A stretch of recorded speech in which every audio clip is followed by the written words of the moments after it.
Hi friends, hope क्या सब खैरियत से होंगे। आज की ये इम्पोर्टेंट वीडियो आप तमाम लोगों के लिए उस मौजू पे जिसमें पिछले 2 वीक से हम लगे हुए हैं। स्वीडन में पॉलिटिकल ड्रामा। स्वीडन का पॉलिटिकल ड्रामा आज एंड हो गया है, क्योंकि वही पार्टी जिसने उनके साथ तरीके अदम एतमाद लाई थी वेंस्तर, उन्होंने स्टीफन लोवीन के साथ हैं, वो मिलियो पार्टी भी है। So red and green social democrats और मिलियो पार्टी मिलके दोबारा गवर्नमेंट बनाएंगे और स्टीफन लोफिन अब दोबारा प्राइम मिनिस्टर बन गए हैं स्वीडन के। आज दोपहर 1 बजे सेंटर पार्टी के रहनुमा एनी लोफ ने प्रेस कॉन्फ्रेंस करते हुए ये बताया था कि उनकी पार्टी स्टीफन लोफिन के लिए गुल बटन यानी येलो बटन को दबाएगी, कि उनकी मुखालफत नहीं करेगी प्राइम मिनिस्टर के वोट लेते हुए। तो एनी लोफ की इस इंफॉर्मेशन के बाद प्राइम मिनिस्टर ने स्पीकर नेशनल असम्बली या तालिबान को बता दिया है कि वो गवर्नमेंट बनाने की पोजीशन में है। तो हर चीज़ वैसे ही चलेगी जैसे पहले थी, सिर्फ लिबरल जो हैं वो पोजीशन में चले गए हैं अलायंस के साथ।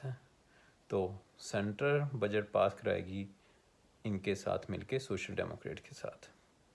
सो ये न्यूज़ आपके लिए, Stefan Lofven become again prime minister of Sweden. और 1 साल से जो अरसा रह गया, 1 साल से ज़्यादा, उसमें ये प्राइम मिनिस्टर रहेंगे। सितंबर 2022 को इलेक्शन होंगे अपने टाइम पे। तो स्वीडन में कोई एक्स्ट्रा इलेक्शन नहीं होने जा रहे और स्वीडिश पार्लियामेंट से वो वोट हासिल कर लेंगे। जैसे ही इजलास होता है तो प्राइम मिनिस्टर स्टीफन लोफिन दोबारा as a prime minister elect हो गए हैं या उनको हमायत हासिल हो गई है। तो मिलियो पार्टी रेड एंड ग्रीन, जो मिलियो पार्टी है ग्रीन और रेड सोशल, ये मिलके रेड ग्रीन गवर्नमेंट दोबारा बनाएंगे और इन्हीं के मिनिस्टर आएंगे।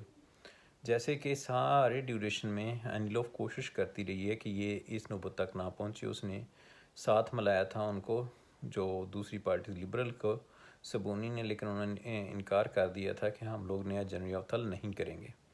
तो एनीलोफ का एक बड़ा फ़ैसला आज, क्योंकि वो हमेशा इस कोशिश में रही है कि एक मित्तन पार्टी, दोनों पार्टियों के दरमियान मिडिल पार्टी जो आइस ब्रेकिंग के लिए इस्तेमाल हो सके।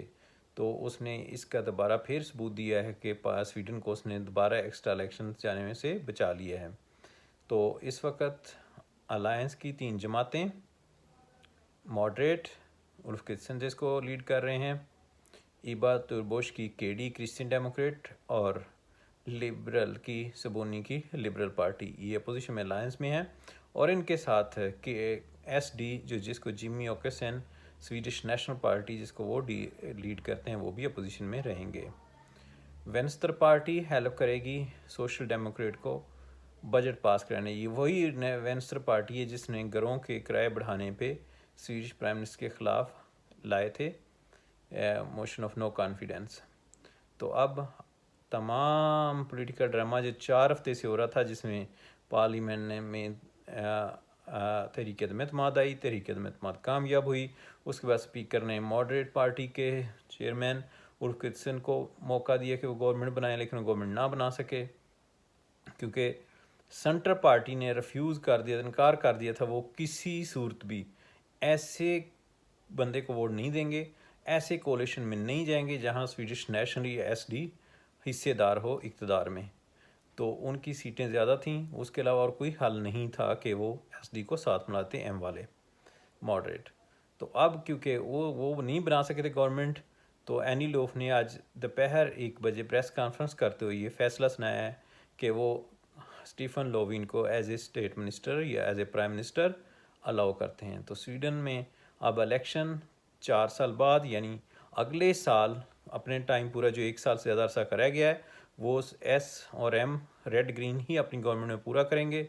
और जो उनका एग्रीमेंट हुआ है एनीलोफ के साथ, वो इन आप कह लें विलेजेस में या कम डेवलप एरिया में या फार्मर्स को ज़्यादा मराद देंगे और कोशिश करेंगे कि उनकी बर्गली पॉलिटिकल एजेंडे पे थोड़ा सा अमल कर सकें, और साथ में वो वेंस्ट्रो को भी साथ लेके चलेंगे। तो स्टीफन लोवीन अपने 4 साल पहले पूरे किए हैं, ये भी 4 साल पूरे करेंगे एज ए प्राइम मिनिस्टर। तो रेड एंड ग्रीन एक दफ़ा फिर स्वीडन में पावर में है और अगले इलेक्शन तक रहेंगे। तो देखते हैं, next year is election year how parties proceed, any loaf कितनी मेजॉरिटी लेके आती है और की रोल होगा अगले इलेक्शन में। फिर एनी लोफ का अगर सेंटर पार्टी 10+ या 9% वोट ले जाती है तो एस और मिलियो पार्टी सेंटर के साथ मिलकर गवर्नमेंट बना जाएंगे, क्योंकि वेंस्टर की सपोर्ट भी उनको हासिल रहेगी। दूसरी साइड पे अगर मिलियो पार्टी अगर निकल जाती है पार्लियामेंट से तो फिर एक मुश्किल होगी रेड ग्रीन को सेंटर के साथ मिलकर गवर्नमेंट बनाने में। दूसरी साइड पे लिबरल जो हैं वो अंडर द लाइन है कि वो आ सकेंगे पार्लियामेंट में कि नहीं। सुन्नी की पॉपुलरिटी इस वक्त उसकी पार्टी की बहुत कम है, 2.4% है। पार्लियामेंट में पहुंचने के लिए, अपनी सीटें वेल करने के लिए उनको 4% वोट मिनिमम चाहिए। बहुत इंटरेस्टिंग सिचुएशन। अगला इलेक्शन मॉडरेट केडी वो मिलके एम और केडी मिलके इलेक्शन लड़ेंगे, उनके साथ होगा लिबरल और साथ में स्वीडिश नेशनल पार्टी एसडी। तो दोनों तरफ पे हॉगर सीट पे अलायंस प्लस एसडी और वेंस्टर साइड पे vanster plus red green plus center party. तो देखते हैं अगले इलेक्शन में क्या होता है। आज के लिए वीडियो आपके लिए, अब पॉलिटिकल ड्रामा ख़त्म हो गया है। स्वीडन में कोई भी पॉलिटिकल ड्रामा नहीं चलेगा अगले 1.5 साल तक। तो इलेक्शन वक्त पे होंगे। तमाम दोस्तों का चैनल को सब्सक्राइब करने का और देखने का शुक्रिया।